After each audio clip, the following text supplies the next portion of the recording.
Hello, everyone. My name is Allison Langerak-Tuzo. I'm the director of ARIS, the Archive for Research in Archetypal Symbolism, and I'd like to welcome you to the 12 Steps, Symbols, Myths, and Archetypes of Recovery with Kikan Massara. For newcomers to ARIS, we're an archive dedicated to symbolic imagery as it appears across cultures and historical periods. Our collection probes the universality of archetypal themes and provides a testament to the deep connections that unite the human family. Our website is aris.org, and there you'll find our fully digitized collection of images and commentaries, a concordance of C.G. Jung's collected works, a library of articles on art and psyche, and many more resources. We have a very special presentation to share with you today. After the presentation, we will have some time to take questions. So I would like to encourage you all to use the Q&A button at the bottom of your screen if you have questions or thoughts that you would like to share. And now I would like to give you some background on today's presenter. Kikan Massara is a Swedish-born, Paris-based psychotherapist, author, and creative. As a dedicated researcher of consciousness studies, meditation, and emotional health, Kikan has long used art, myths, and symbols to facilitate access to the empowering resources of the inner world. The discovery in her late teens of the works of C.G. Jung and other esoteric literature led her down numerous paths of exploration in adulthood, including complementary and alternative health. These quests eventually formalized in becoming an accredited psychotherapist in the early 1990s in the UK. Holding an MA in psychotherapy and counseling, she has worked as a therapist in London, Stockholm, and Paris. She is also an advanced practitioner of the meridian tapping method, EFT. Kikan perceives this chaotic era of the human collective as an invitation to put heart and soul into evolving one's own consciousness, and credits her inner work with the messy contradictions of being a woman, mother, partner, and friend as invaluable practice grounds for evolving as a helping professional.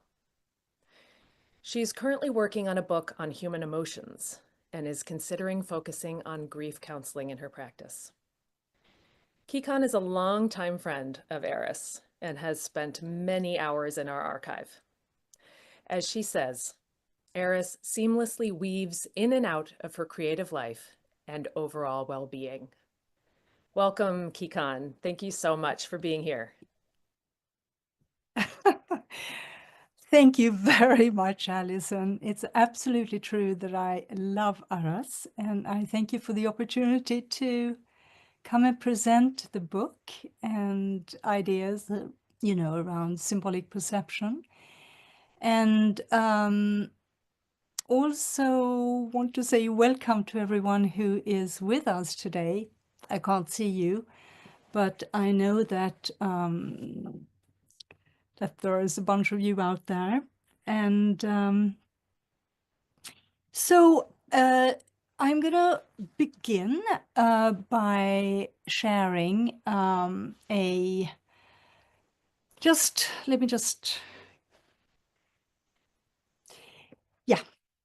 so I'll begin with a few thoughts that I have around symbolic perception itself. It is, there are many ways of knowing that we have been endowed with, and symbolic perception is one of them. And what's so remarkable about it is that it focuses on the whole rather than the parts that, the different parts that separate from one another that the mind would so easily get into. And so, and it sort of plugs into the deeper layers of the human psyche. And as a result, we connect up with an intuitive reading or knowing of a subject, of a topic that we're focused on. And this is, it's actually like a whole body experience of something rather than a thinking approach. And this is what one of my favorite authors on symbolic perception has written about it. He says, his name is Edward Whitmont. He was a Jungian analyst and author.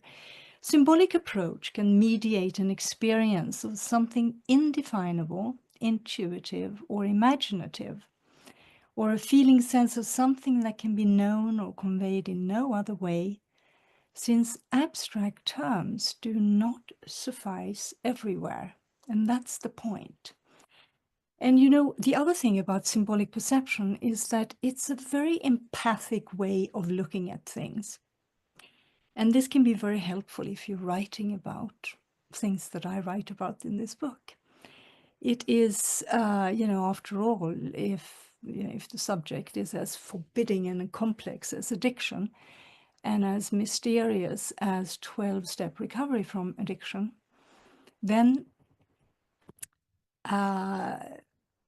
it helps to use myths and images and metaphors and such in order to just maybe elicit a bit of a compassionate view, because these are subjects that actually they call for a compassionate heart and an open-minded view from the reader.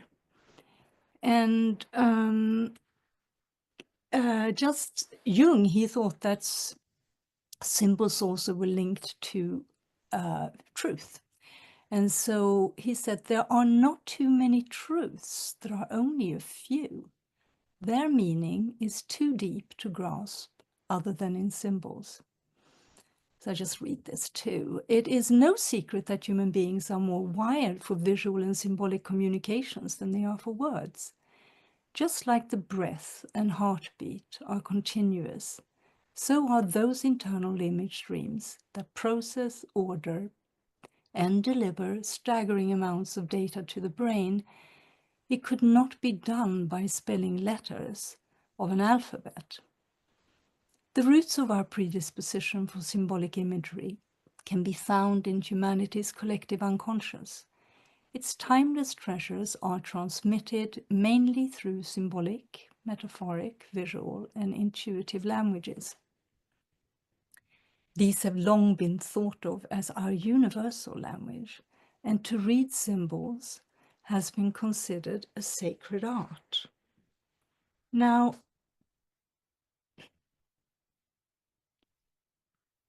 even though I say that symbolic perception is innate to us, it can also really be stimulated. And I can look back on my upbringing and know just that I really was honed for it in a way. I was born and I grew up in the very north of Sweden, and it's a place where you become very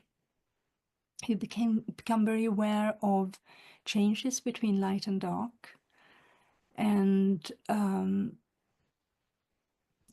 except that it's never really dark, because the snow always holds so much light and the sky is always so close that if there is even a hint of a moon, you know, you see things. And it gives this ephemeral kind of spaciousness where you see into things. That's what I feel. And it's nearly like a liminal space. And so I remember lying on my back in the snow, staring up into the sky and seeing so much happen out there. And I'm not talking about the magnetic storms, you know, of northern lights and such. It was just activities all the time. And it just gave this sense that life extended very far and wide. And this eventually just led to, I mean, I could say that I would get scared about getting lost in space should I ever, you know, go out there. But I was also excited by this kind of expansive version of seeing life everywhere. And I ended up leaving Sweden, traveled to quite a lot of faraway places. I've lived in a few cultures, and my path has been very meandering, and I would even call it quite crooked. But I'm extremely happy that it led to writing this book. And the inspiration for this book came when I was visiting a friend of mine called Sandra in London. And when you stay with her, you sleep with a wall of books behind you. And we have a lot of shared interests. And one of the things that join us as well is that we have both spent time in Japan. And I was looking through some of her books on Japanese culture before going to sleep. And I saw, some of these images of these stones that are placed usually in very serene waters, in the temple gardens and private gardens there. And it also brought to mind, this passion I had for stones as I grew up. And at our grandparents' place, I used to just love jumping from stone to stone to stone to stone.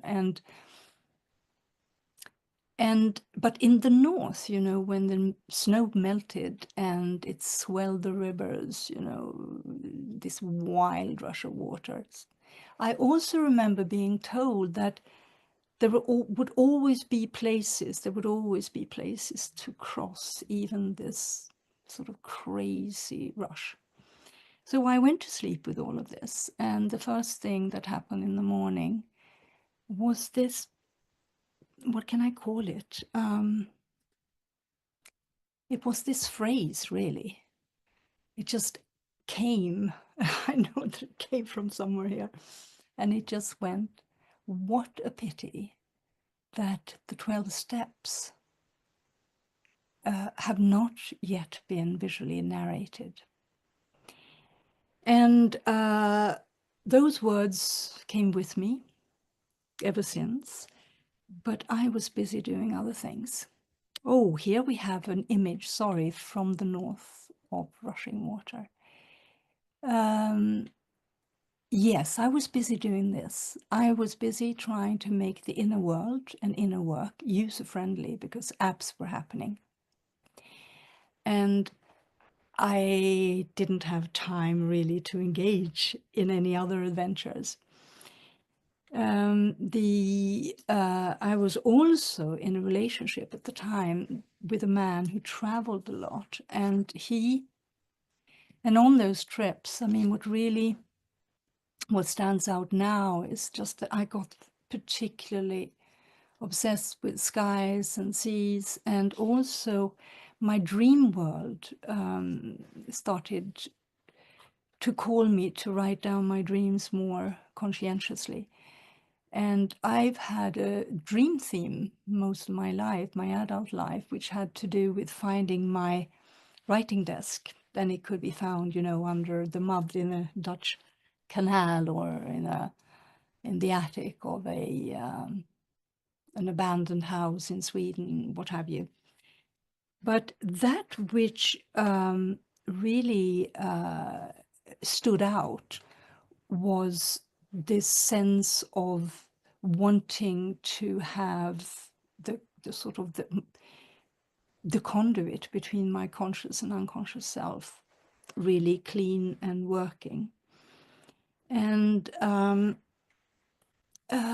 also, wherever I went, I would see stones and steps and stairs and thresholds and cracks, shamanic cracks, like the one on the left, which I found in San Pedro de Atacama in Chile.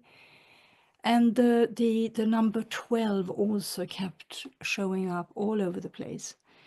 And I noticed that in museums and in exhibitions, I would be very drawn to certain themes, and they were sometimes juxtapositions, like figure on the left that represent for me somehow the hero's myth and a very tired hero's myth.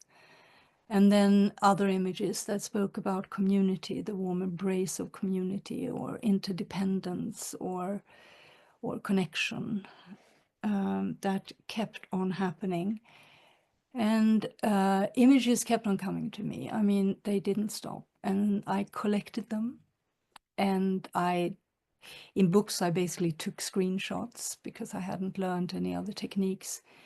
And here I can see that 2 of them actually ended up in the book, but, you know, hundreds upon hundreds would not. And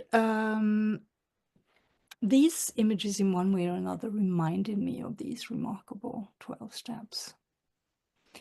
And eventually, I put the app projects aside, and at the same time, the relationship ended, and I can see now that the quest had begun.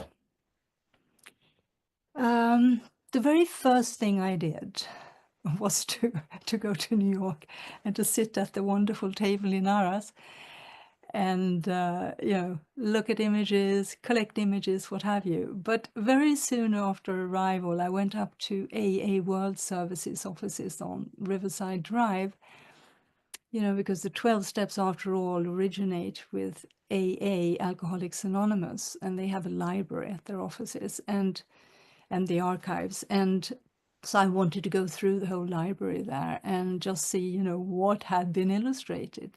And to my absolute shock, nothing had. There was, of course, the book that started it all, but that's basically images from one of the original manuscripts of the book Alcoholics Anonymous. And then there were a bunch of cartoons about drunks that I also found. But the photograph on the left was as I was leaving after hours of going through every book. And somebody said, "But don't you want to be photographed in Bill W.'s sofa?" It was in his writing den. And I, yes. So there I am in my coat. And middle is, of course, Aras on one of my days there. So I then spent a couple of weeks gathering images and also began to write a book proposal. And the image on the right became really my symbol for engaging in this unknown. It's an image that I feel has a sort of the hand of something benevolent that would keep me safe on this journey.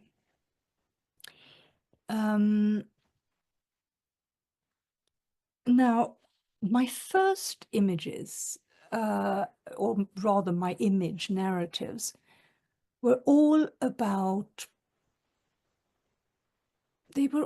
my associations, really, with the steps. And the step 2 I associate with light at the end of tunnel, dawns, new beginnings, horizons, light coming through the cracks, etc., etc., etc.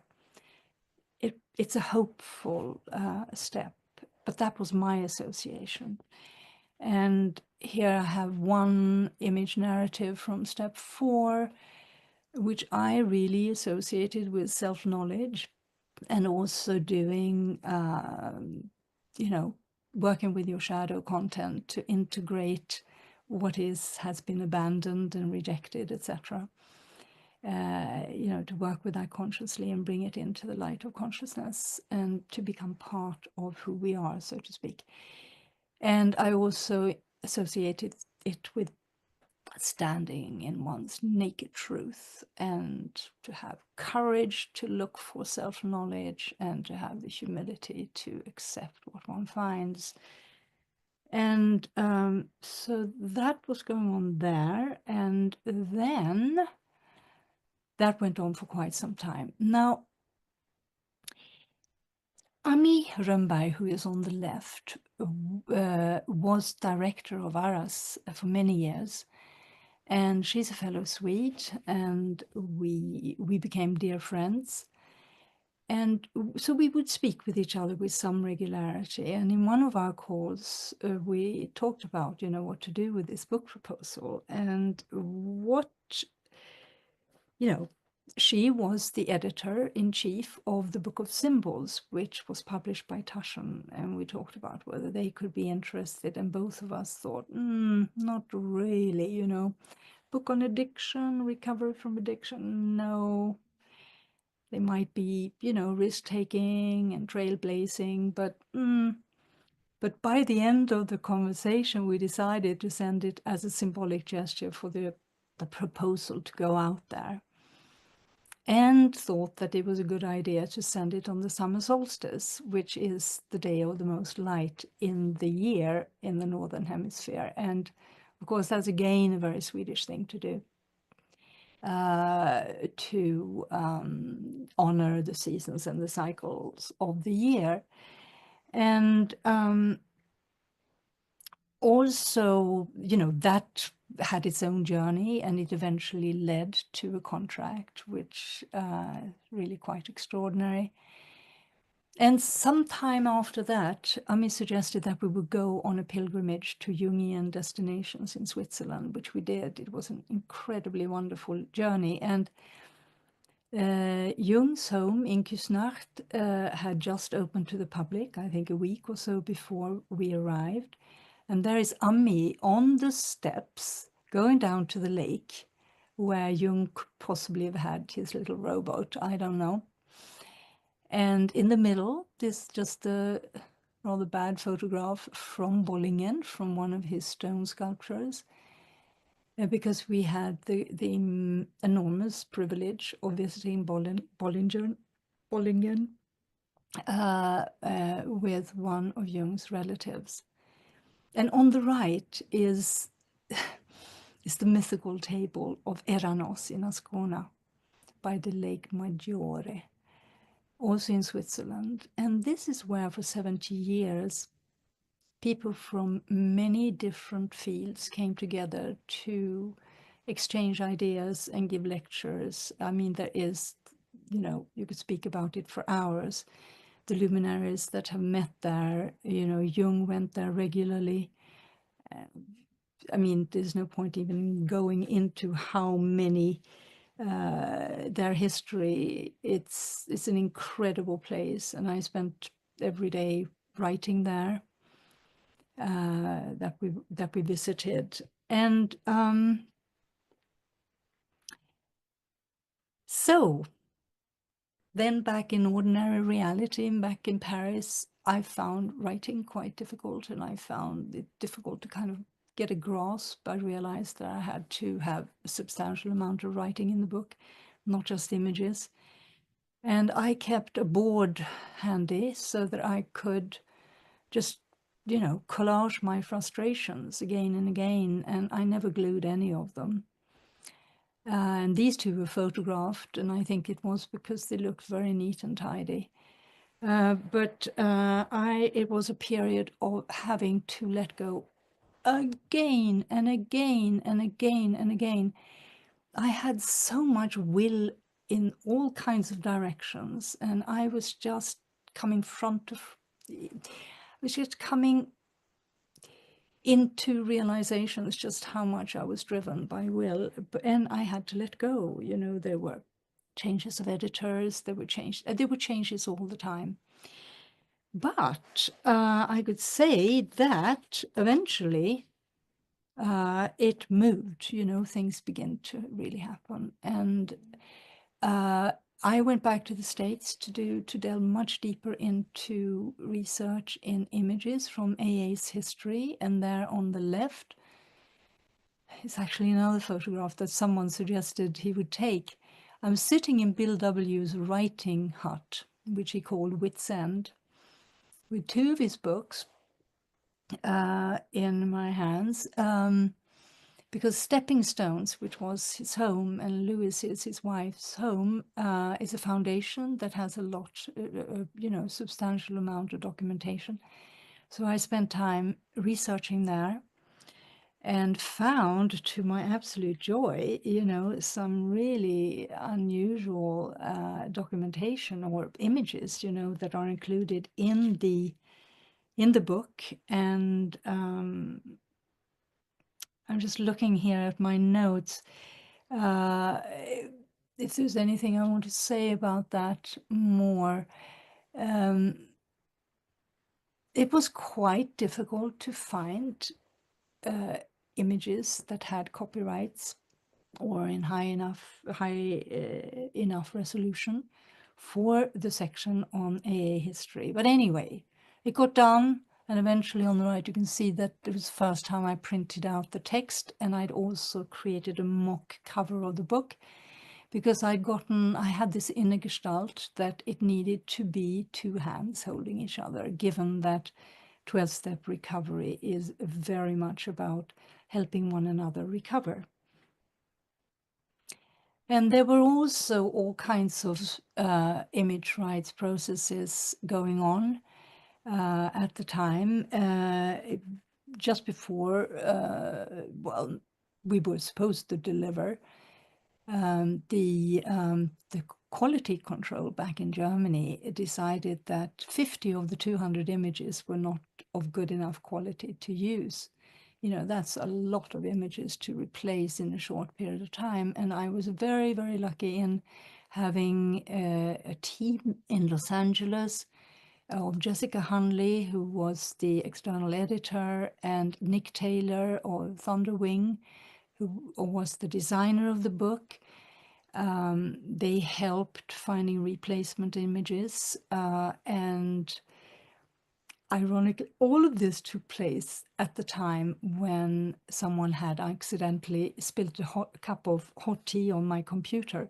So it was a real scrambling act. But on this photograph, a statue of Pachamama is being photographed, because in Paris I'd seen exhibitions, or I'd seen paintings, or I'd seen sculptures that also needed to be photographed, and that was really a lot of fun.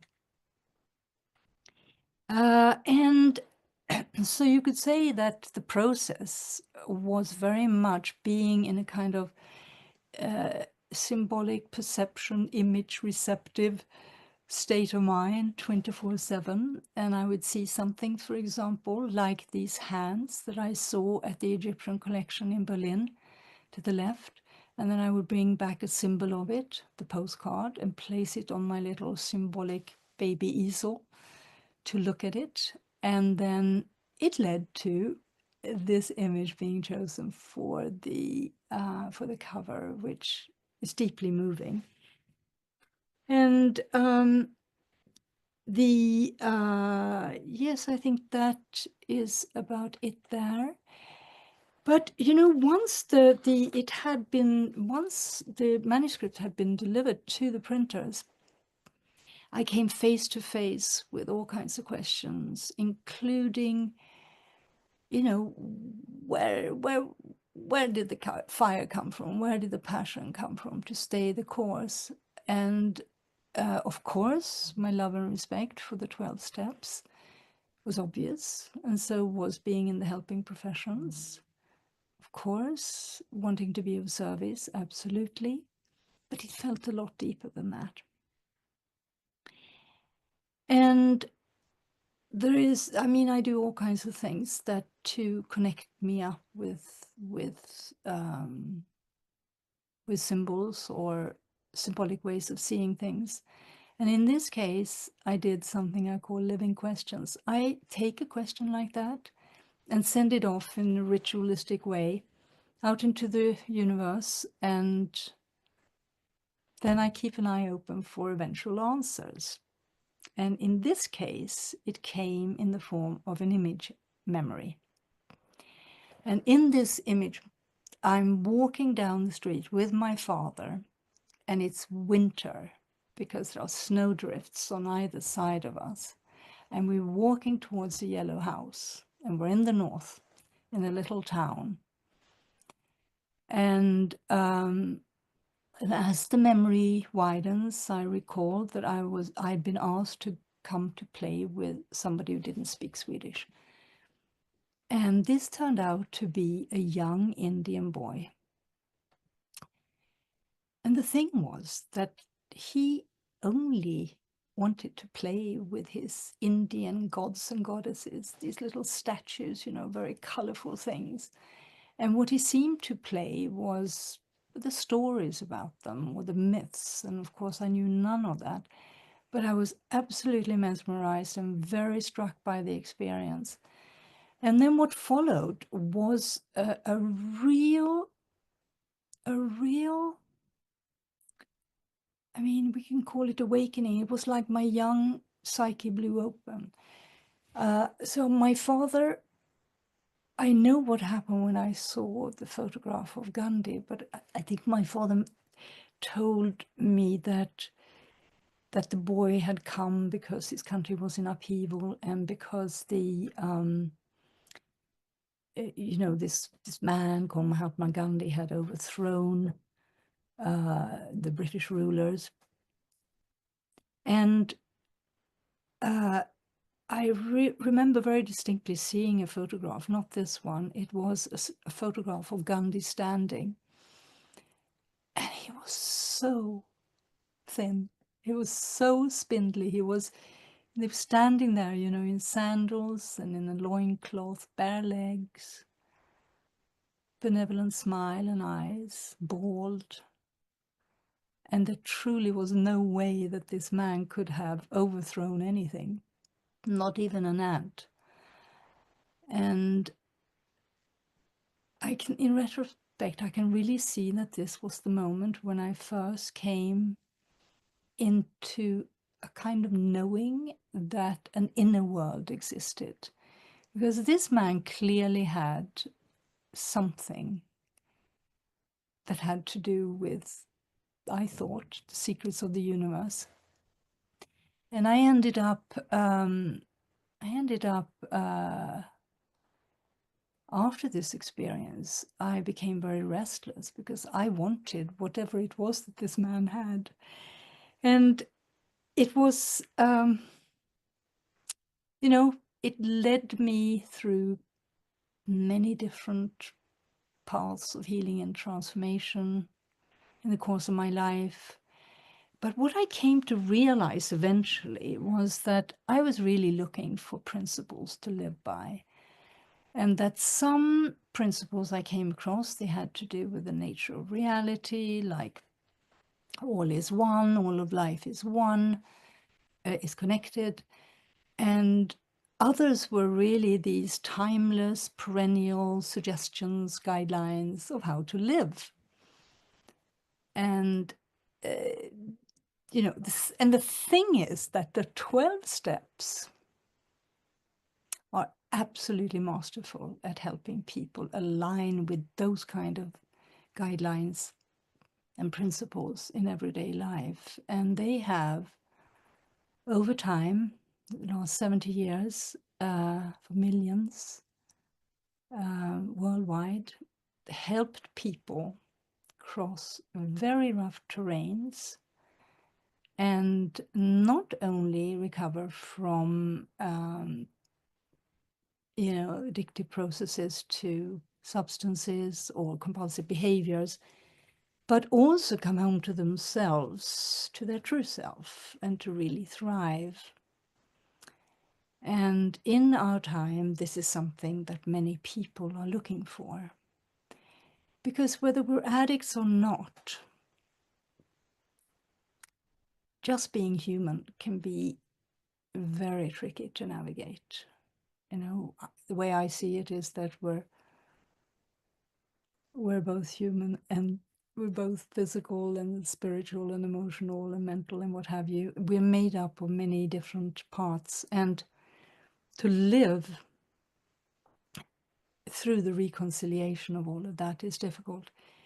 And I think that the 12-step process has proven to work for many different human challenges. And it can be tested, on kind of anything, really, she says. But it can certainly be tried and tested and see if it will help. Being human has its limits, that's for sure. And we encounter these limits with some regularity. So the book. So this book is first and foremost a celebration and an honoring of the 12 steps, and of course the history that created them. But it's also a reminder that we have a tried and tested resource among us at the time when our familiar known structures are trembling under the weight of complexity and great stress, complications, changes. And it's a time where grassroots initiatives are really called for to help carry the burden of these vast changes that we're living through. And the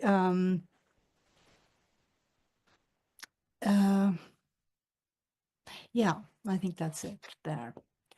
And the 12 steps themselves, they are at the heart of this book, but they're placed in a context of other subjects so that, you know, there are many paths of healing and transformation that use these universal guidelines and principles. And so they are, the steps are placed in with subjects that overlap.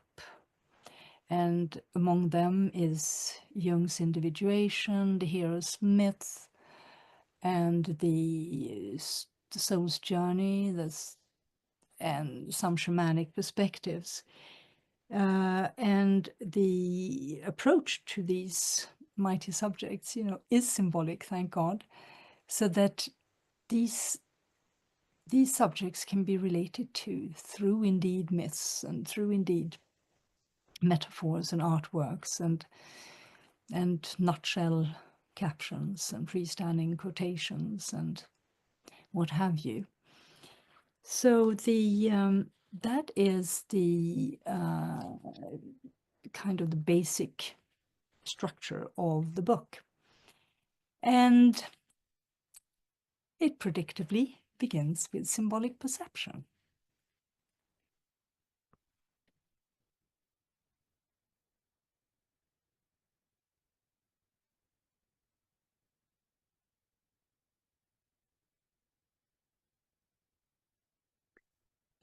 The painter Wilhelm Hammershøi, who painted the painting on the left, he was a master at painting interiors, but he always tended to bring in light into these darkened corners. So I felt that that painting wanted to come along. So this introduction speaks about the language of connection and belonging, challenges of disconnection, the imaginal realm and co-creation, and art as awakener and storyteller.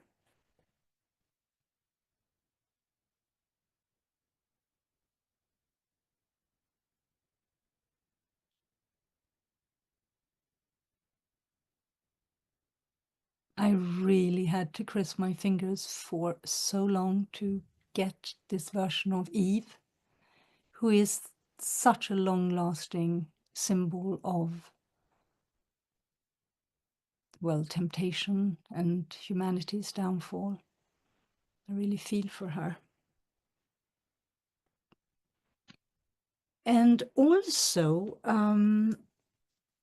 I also included the way that we can use visualizations and stuff. And so art is one of the great stimulators of symbolic perspectives. And it is, well, I mean, you know, we kind of know this, whether we create it or whether we behold it.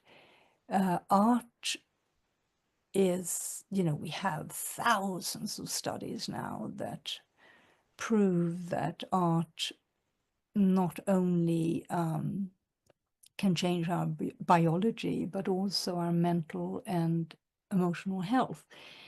And it can, I'm just going to check here, we can enhance learning, it can enhance community, it can enhance general well-being. And there's a book that's really wonderful that I love called Your Brain on Art, and it's by Susan Magsamen and Ivy Rose. And they speak about not only this kind of research, it's really awesome, but also the whole field of neuroaesthetics. And they say that we are now on the verge of a cultural shift in which the arts can deliver potent, accessible, and proven solutions for everyone. Of course, this is very exciting for me.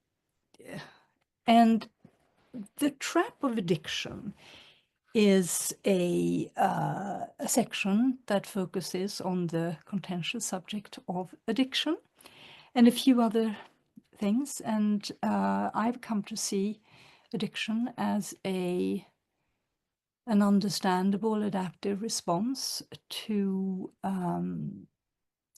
society that is going through a crisis.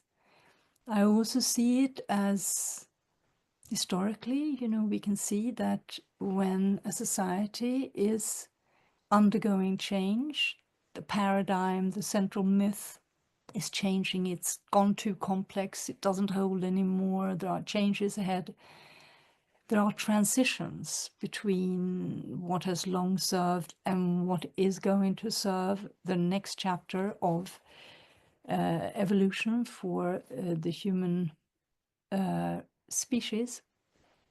And in this transition, quite often, addictive processes escalate and run rampant, I suppose. And I also see it in terms of expanding or contracting states of consciousness, because the human species indeed goes through, and this is described in various, as yuga cycles. You have all kinds of ways of looking at this. It's quite hard for me to actually explain it. It was easier to write about it. But if you imagine that the collective consciousness of humanity it's sort of in certain eras are more together in their activities that expand the consciousness, whereas in some eras it is more contracted. And so this is why I placed this particular section of the book within the context of expanding human consciousness. And also, you can see it in some of these, love this illustration where you can see it. There are many ways in which humanity has just found ways of leaving or crossing the thresholds between dimensions. And I would say that there is a great longing in the human heart to indeed to belong, indeed to explore, indeed to find its place, in the greater web of life. And that this is, that this is really just something that is really just part of who we are. And Cueva de los Manos in the south of Argentina, or maybe it's Chile. And in indigenous cultures, of course, this crossing thresholds to other dimensions and relating to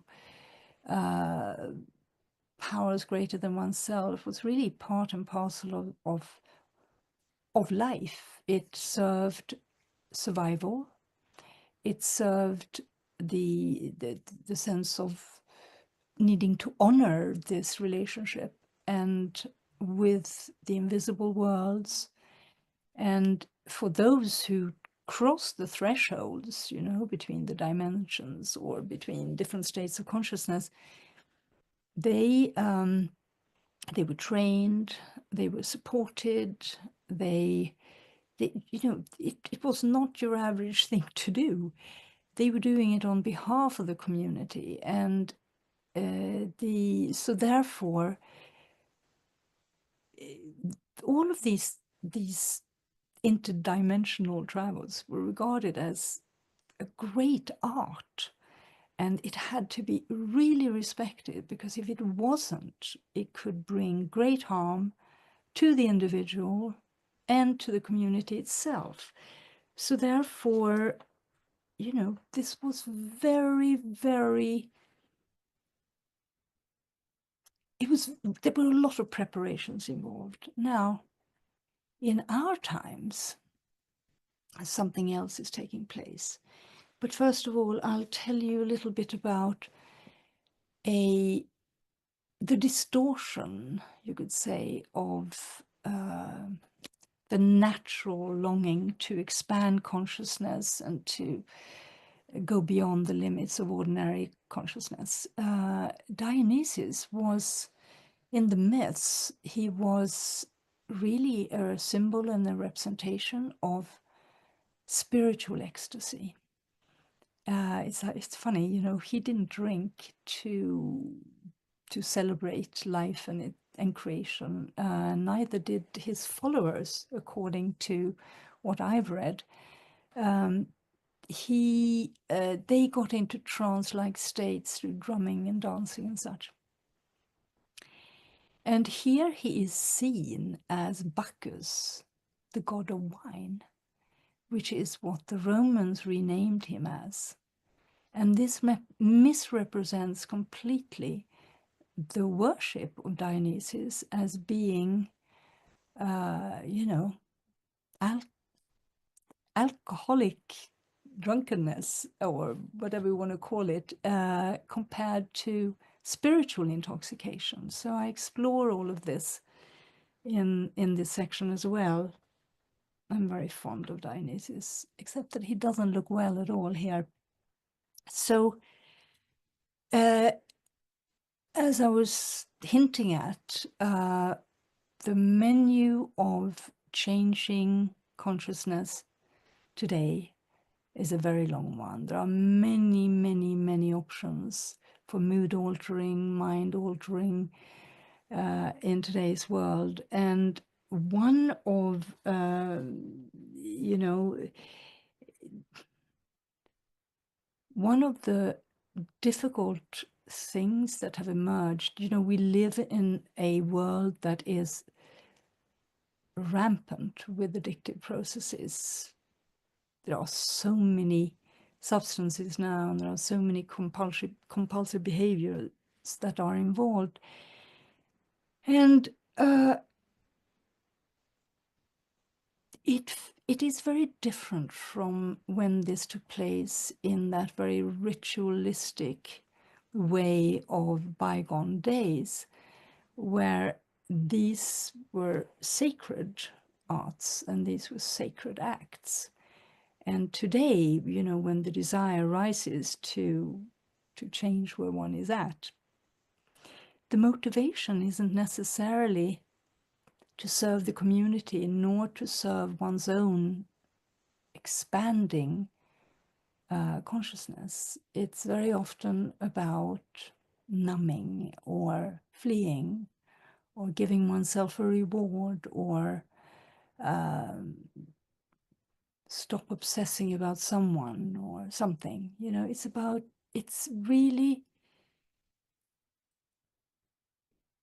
really an expression of a contracting collective consciousness, you could say. It's maybe a little bit generalized to say that, but... And in this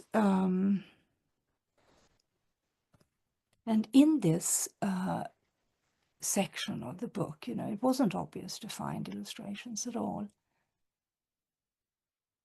But I was very grateful to come across some in very roundabout ways. It was as if it worked with slender threads and hunches.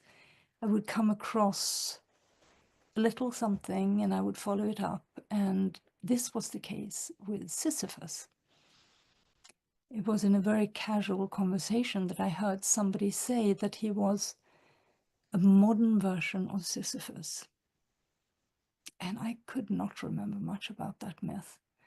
So I read up on it. And there was this Greek king who had been condemned to roll up boulders up a hill, only to see this boulder roll down again and again and again and again. And for me, it reflects that relentless cycle in addiction, where you are compelled to repeat, even though the result is going to be the same. And it was just so moving to know that the Greeks were already clued into all of this. And it turned out that there were hundreds of paintings of Sisyphus. So he had captured many people's imagination. And that was very delightful to find him. And of course, many, many artists have also painted scenes from their drinking life or drug life. And this is Edward Munch. It's called The Day After. And he was a binge drinker, and he eventually met a very enlightened Danish doctor who helped him get sober.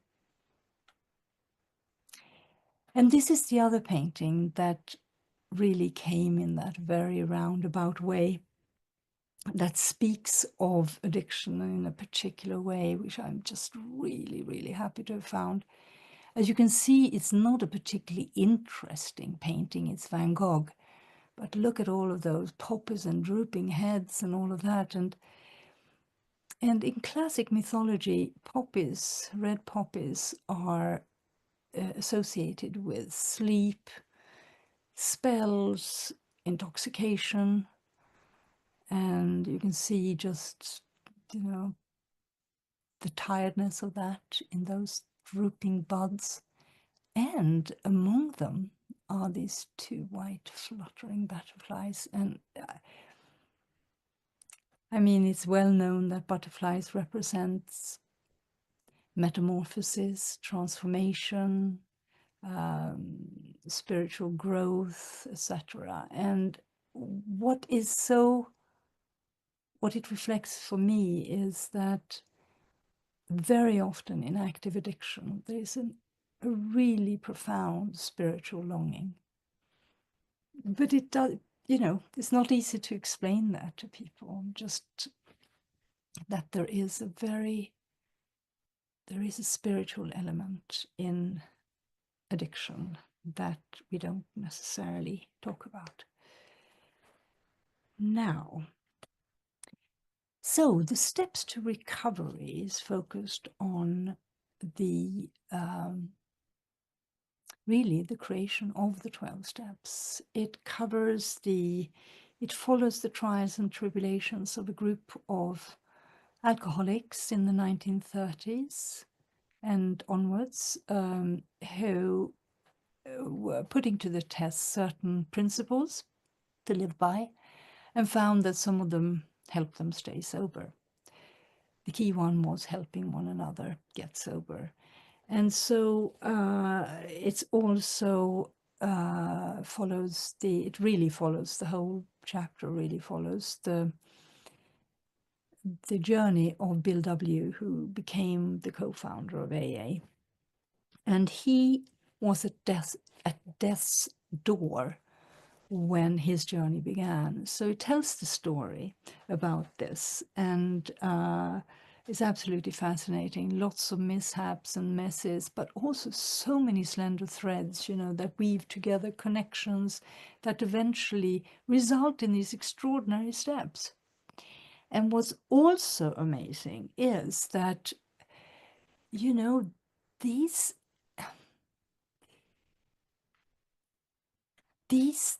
this group of people also found the principles of unity that kept their groups really unified.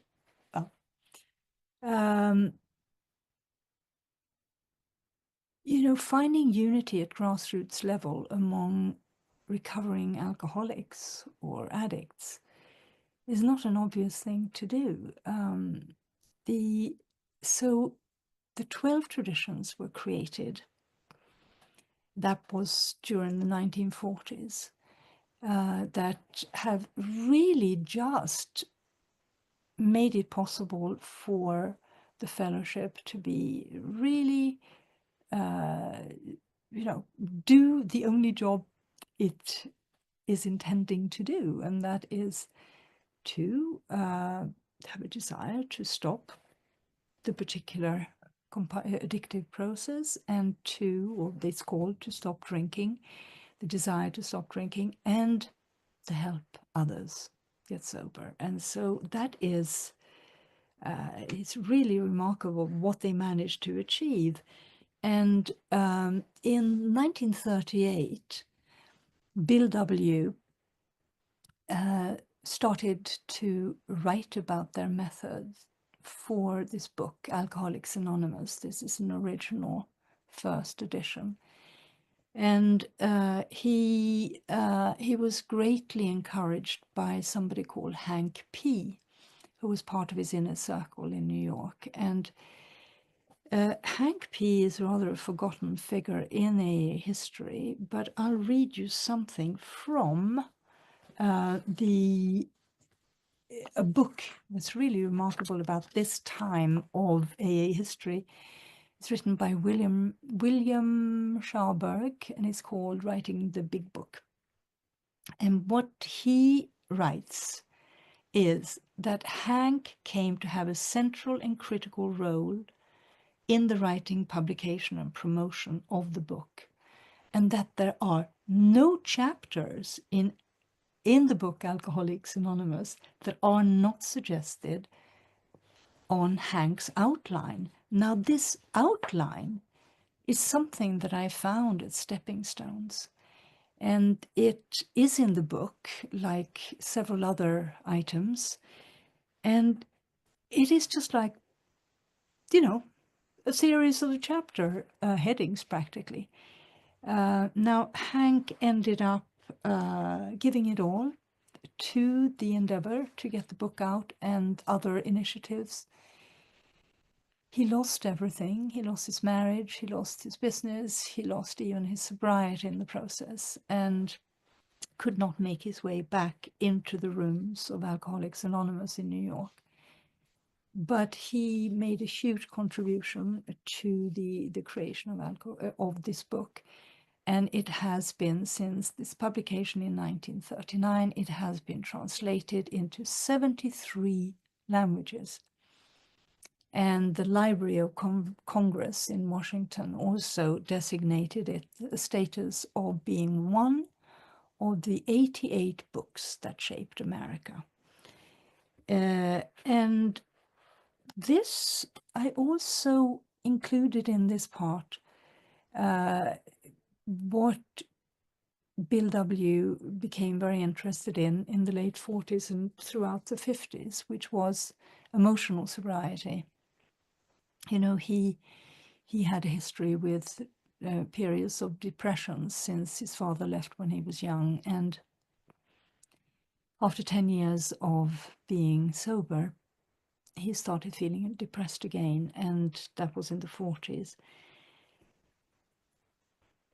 He began to investigate whether emotional issues could benefit from the 12-step process. And in 1958, he wrote an article for the Grapevine that was called The New Frontier, because he really believed that emotional sobriety was the next major development in AA. Now, this did not happen, develop so much during his lifetime, but subsequently there are many fellowships now that really focus on recovery when it comes to various aspects of emotional issues. One of them is called Adult Children of Alcoholics and Dysfunctional Families, and it has a great reputation for such work. There are now, this leads us to the 12 steps. And helping each other recover.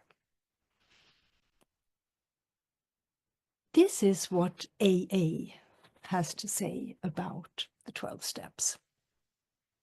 AA's 12 steps are a group of principles which, if practiced as a way of life, can expel the obsession to drink and enable the sufferer to become happily and usefully whole. Now,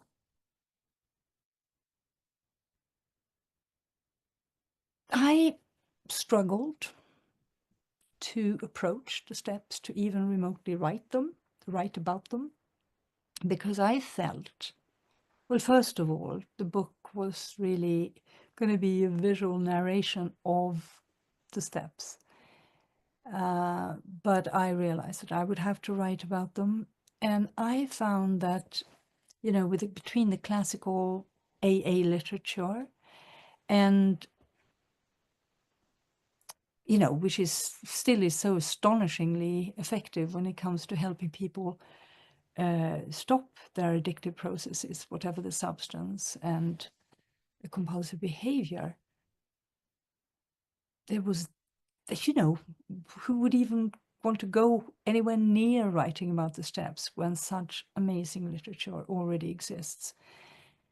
And also, you know, there are contemporary books about the 12 steps from every angle. You know, there are hundreds upon hundreds upon hundreds of them, whether it is a Buddhist perspective on them, or Buddhists who are in recovery, or people who are devoted to non-dualist perspectives, or, you know, whether it is from a woman's perspective that you want to work the steps, or maybe you want to work them gently. There is a very good book called The Gentle Path Through the 12 Steps. So this, there was a lot of resistance in me. And additionally, you know, I found that the image collection that I had for the steps weren't really working. So I had to get out of my stuckness, and I had to get out of my own way.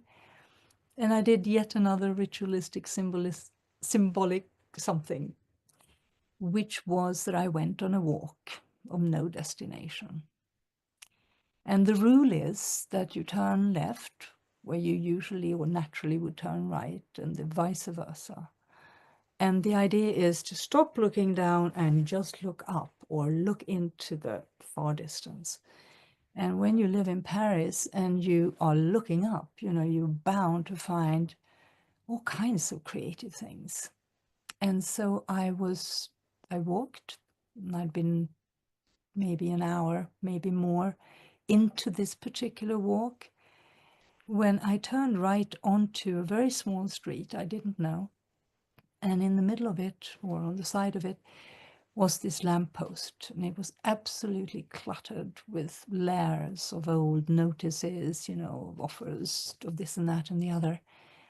And among them was this, it was a little baby poster, you could say, of this man who was hanging his head, you know, in his hand, and he looked like he was really in despair. And I just went, step one. That's step one. You can imagine what happens if you find the first image or the first step. Well, the doors open, I engaged, I got cracking on the writing, and it was really amazing. But finding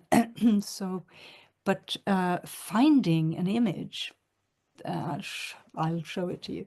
But finding an image doesn't mean that you can necessarily use it. And in this case, it would take nearly 3 years to be in proper contact with the artist. He'd moved countries, etc. So here is our man, the first step, one image. And here's the spirit of it: admit powerlessness. And, you know, the steps are suggestions only, and they are very uniquely experienced by each individual. And so I'm going to just show you a bunch of these images from the 12-step section in the book, but I'm not going to comment on it.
And this brings us to a chapter about Jung,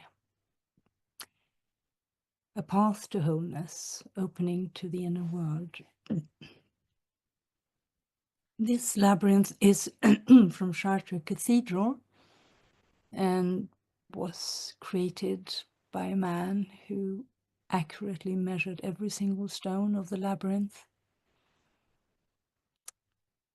The people who are in charge of the cathedral, I spent many hours, they were trying to find all kinds of high resolution images of the labyrinth for the book, but we couldn't find it. So this is an Englishman who came through with this.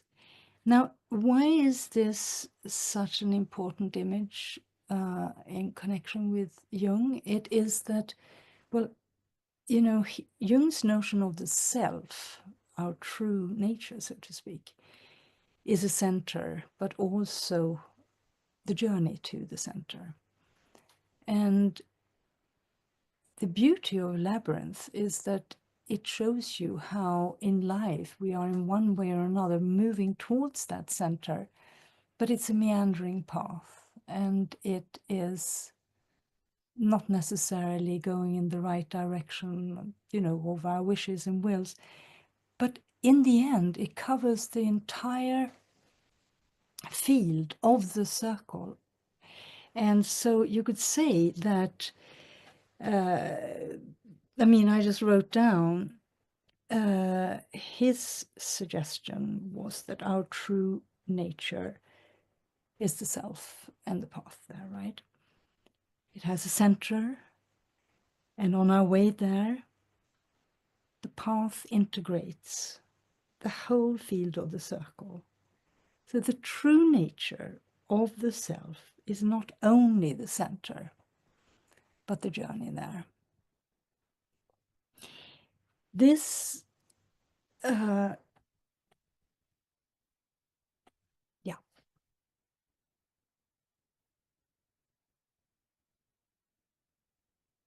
that's what's needed, of course, if we go on those journeys.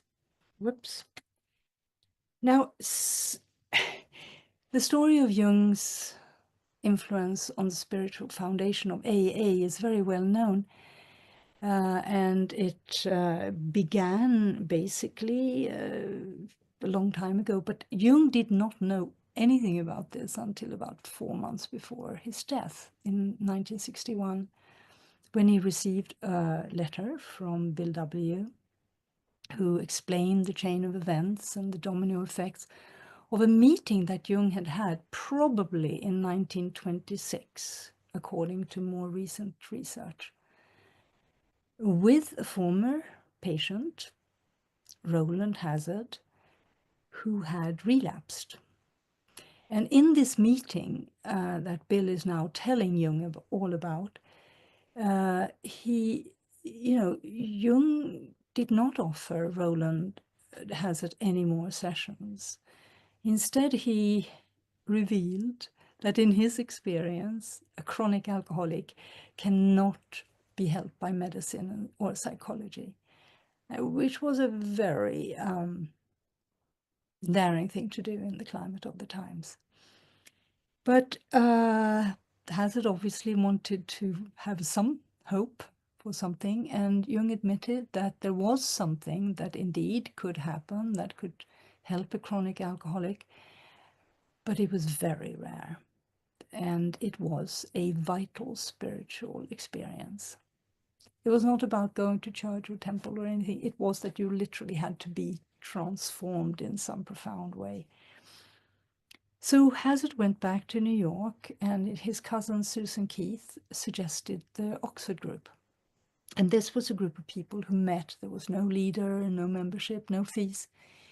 But there were people who were gathering to try to learn to live according to, just a few principles like honesty, unselfishness, helping one another. And anyway, Roland got sober with the help of the Oxford group and started to help other alcoholics, including Thatcher, who was one of Bill's school friends. And what subsequently happened was led to Bill being, getting sober, etc., etc.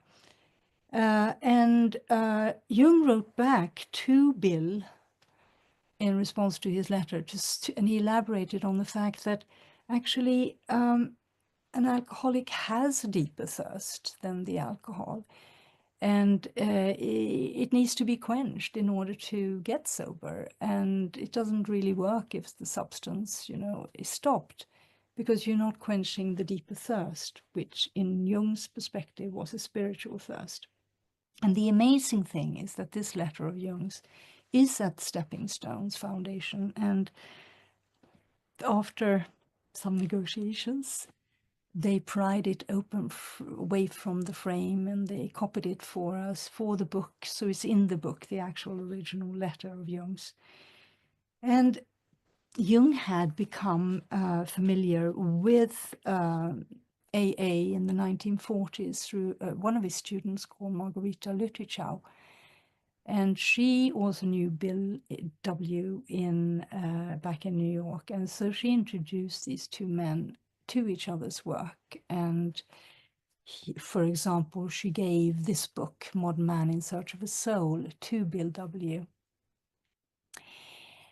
I believe that Jung's honesty with Roland Hazard about psychology and medicine not helping a chronic alcoholic recover had to do with the fact that he had had his own rock bottom. And these following images are from the section where I write about Jung's powerlessness that came after he broke with Freud.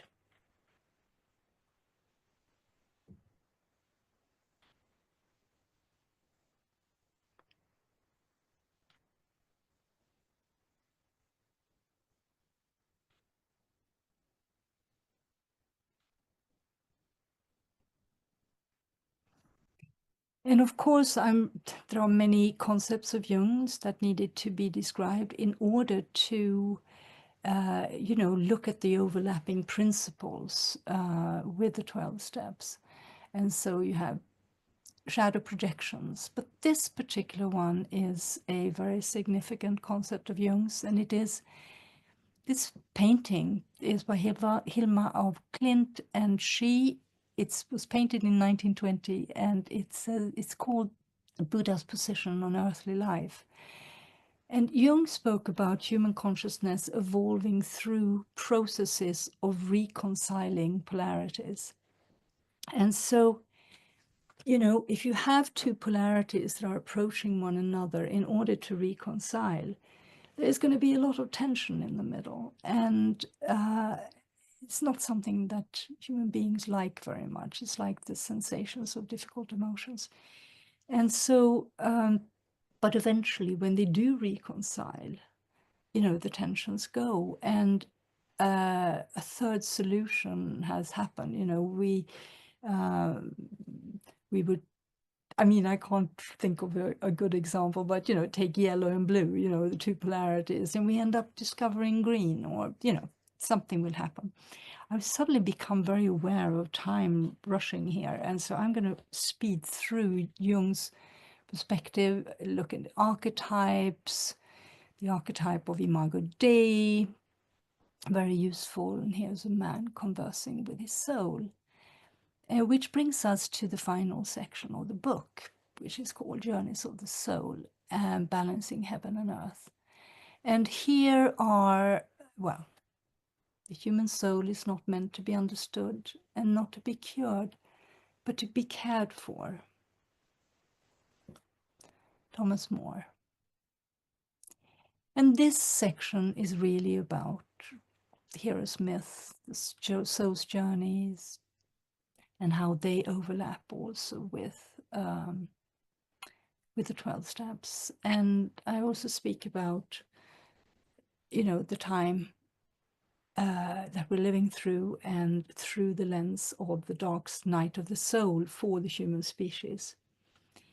And I just want to read you a couple of quotations from there, which, sorry about this.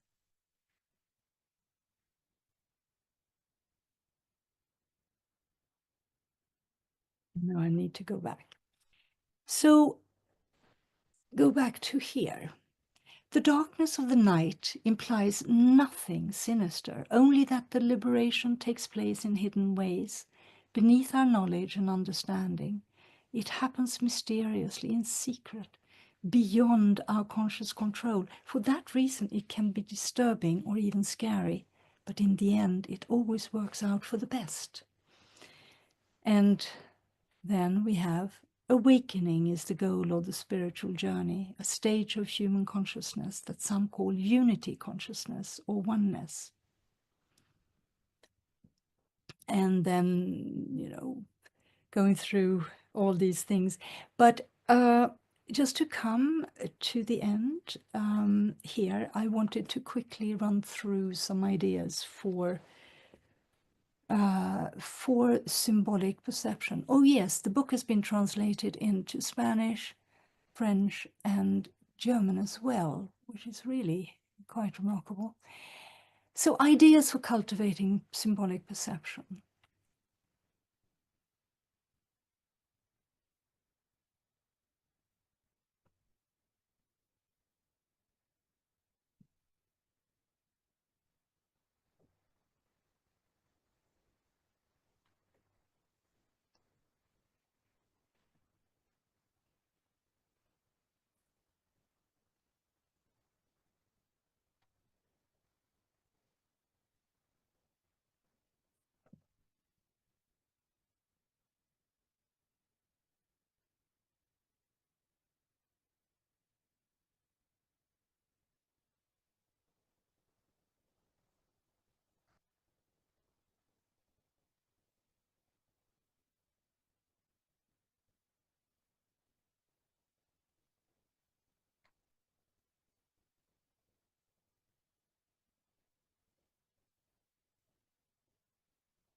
And there we have it. Thank you. Thank you so much, Kikan. That was so beautiful. Your images are incredible, and just the meaning that is contained in each and every one of them is extensive and so important to this book. Um, I'm wondering if you have a favorite way of finding images, or what your a little more about your process for that. Yeah, absolutely, I do. It is to call upon the muses and to go to a library and just randomly open books. That's my absolute favorite way. They always come. If you call upon the muses, and I couldn't recommend it higher than for creative work, synchronicity goes through the roof. That's the simple answer. Yes, thank you. We do have some questions from the audience. Um, I just want to mention that this is being recorded, and there was a comment saying that they would like to have access to the list at the end for cultivating symbolic perception, since we had to go through that quite quickly. But that will be included in the recording that we can go back to and look at more closely. That would be great. I went over time in my, I suppose, storytelling through the book. I would love it if people just benefited from those slides. It would be fantastic. And that's not something that's contained in the book, the No. cultivating symbolic perception. That's specific to this. Yeah, I created it in particular, especially for this webinar. Great. Yeah. We have a question from Cindy. It says, you've shared examples of how symbolic perception played out in creating your book and given ideas of how to cultivate it. Can you give some practical examples of how I can use it in a relationship, for example, or even for issues that play out on the world stage? My first really significant experience of using symbolic perception in a relationship came when I was working with couples. And this was in the UK. And, I would just, people had been sort of stuck in a dynamic for so long, and it was really impossible to really break out of it. And it just came to me that there was a third partner in the relationship, and that was the relationship itself. And so so I proposed, that they could look at what they would contribute to the relationship garden rather than what their partner was not doing or should be doing, etc. And some couples really took to this, and it was really quite amazing how it just loosened a very stuck situation. And so, in a way, what you can do is that, I mean, it actually also could hold for world events. If you look at a situation and see if it reminds you of a book you read or a myth or a story or a series or something that like a play is quite ideal actually. And you take a look and just see, what roles is everybody playing in this situation, and you could even say that looking at your own role in the whole thing, you could ask yourself the question, okay, I'm playing so and so, this is the role that I'm in, but what would the audience really, really, really wish my character to do? Because you need to create space. And when it comes to world events, it's very, I mean, we are overwhelmed by information now, and everything is taken literally, and truths are being diluted, and, looking at things symbolically doesn't do that. Symbols build connections and they heal broken connections. So looking at something symbolically is about looking at a whole picture. It's not about separating. And therefore, if you're looking at a situation that is so complex now in the world, you would even say, you know, what is the process that could be operating here? What is the dynamic that could be operating? And for me, the symbol of the dark night of the soul is very useful to look at through the lens. It's useful to look through the lens of the idea of the dark night of the soul at this time, because we are a dark night of the soul means that we are in the unknown and we do not have answers, but things are building that we don't see. Things are falling away that no longer serve us. So, but dark nights of the souls are just yet another transition in life, in the life of the collective. So that's something like that. Yes. Thank you. We have a lot of people wondering about how they can get your book, and I'm hoping that we're putting a link to the Taschen website so that they can Yeah. purchase your book there. We have one question about one of the images that you used, Yeah. and you mentioned the name of the artist at the beginning, where you were talking about bringing light into the darkened corners. Yeah. What was the name of that artist? His name is Hammershøi, Hammer, S probably Hoi. Willem Hammershøi is well known in Denmark. And you can also get my book on my website if you want, which is www.kikanmassara.com, where you can also get in touch if you want. I'll think about a way in which to also transmit these ideas for symbolic perception. Maybe not overnight, but well, I'm glad that people are wanting to look at the book deeper and such. That's great. Yeah, and for those who already have it, a lot of praise for your book. Melissa says, so grateful for this book. I called it the most consequential book in my review. So grateful to you. Oh, goodness me. Well, that's humbling, and I receive with gratitude. Thank you. We have a question from Daniel. Did you see a shift away from Jungian individuation to a more behavioristic representation in the symbolism you've seen as the program has evolved? When Bill wanted to shift to emotions, why do you think it was so rejected? Well, I could talk for hours on this. I'm very interested in emotions and emotional skill building.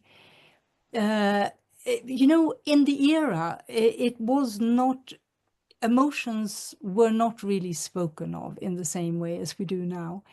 I think that it was just that at the time people weren't ready, but now we know that emotions are behind a lot of addictive processes. We also know that they are often the cause of relapses. We know that we are not emotionally skilled as a species.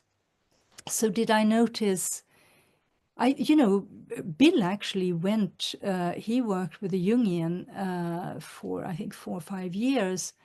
But of course, there is the battle of the different models of therapeutic approaches. I don't think I'm answering your question very clearly. I've definitely noticed all kinds of things on the path of writing this and of exploring all of these subjects that you can. It is not people, it can still be about a substance, or it can still be about a behavior rather than a bigger perspective. There are many ways of looking at addiction. It can be a social phenomenon, an economic one of isolation, one of disconnection, force from something that is higher, greater than oneself. It's a big question, and it, by all means, write to me, and I'll see if I can answer it more thoroughly. Great, thank you.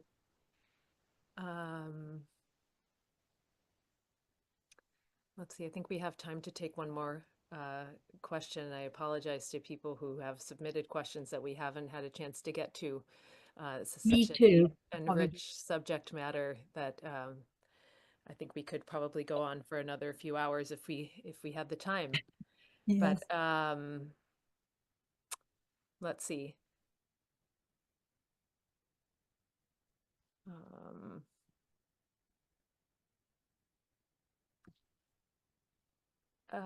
it's this question is, could you elaborate on Jung's notion of the shadow projection? When every single one of us, even if we have great parents, will end up rejecting parts of ourselves in order to fit in. And throughout our, the conditioning of who we are as we grow up, we are always going to be wanting to be connected rather than not included. And so in the process of growing up, a lot is trimmed or rejected because we wouldn't fit in if we were like that. Or so we know that who we are, we come in and then we are conditioned by culture and parents and our experiences. And so in this sense, well, uh, oh gosh, I think I lost my train of thought there. We are so conditioned that when it comes to, I mean, shadow is an umbrella concept for all of that which was abandoned, rejected, and all of that. And of course, when we do not engage with this material and bring it into the light, of awareness, and when we do not allow it to come in from the cold, so to speak, as we grow in our adulthood, then we end up automatically projecting it onto others because it's got to go somewhere. It's as if the projection goes past the conscious awareness onto the outer world. Jung spoke a lot about how what is hidden wants to be brought into the light of awareness. And so the stuff in the content that is in our shadow is regularly knocking on the door and saying, what about me? A red flag here and there, just wanting attention because it might not be a big deal to integrate it. But when we defend against it, well, then these things just happen. We can't help it. We just project and we project. So somebody who is, we call somebody jealous, whereas in fact we're not dealing with our own jealousy. That kind of thing. Yeah. Perfect description. Thank you so much. And I think at this point we have to wrap things up. Thank you so much, Kikan, for this wonderful and very helpful presentation.